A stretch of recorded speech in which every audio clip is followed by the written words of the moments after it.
আজ মুম্বাই ইন্ডিয়ান্সের বিপক্ষে মাঠে নামবে মুস্তাফিজের দিল্লি। নানা সমীকরণ, জটিল হিসাব নিকাশ, সেই সাথে জয় পরাজয়ের সম্ভাবনা, সব মিলিয়ে বলা চলে ম্যাচটির উন্মাদনা যে কোনো ম্যাচের চেয়ে কোনো অংশেই কম নয়। বাংলাদেশি ভক্তদের জন্য তো আরও বেশি উত্তেজনার, কেননা দিল্লি ক্যাপিটালসের হয়েই এবারের আসরের শেষ সময়ে মাঠ মাতাচ্ছেন বাংলাদেশের cutter master Mustafizur Rahman.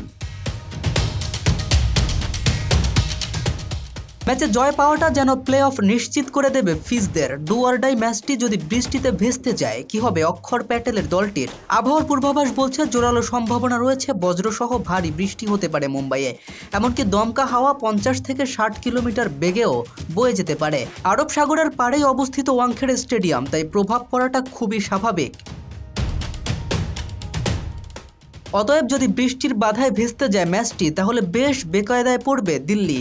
Point ভাগাভাগি হলে 13 ম্যাচে 14 পয়েন্ট হবে দিল্লির, অন্যদিকে 15 পয়েন্ট হবে মুম্বাইয়ের। দুই দলেরই পরবর্তী ম্যাচ পাঞ্জাবের বিপক্ষে, এবং সেই ম্যাচে দিল্লি জিতে গেলেও প্লে অফে যেতে হলে অপেক্ষা করতে হবে মুম্বাইয়ের হারের জন্য।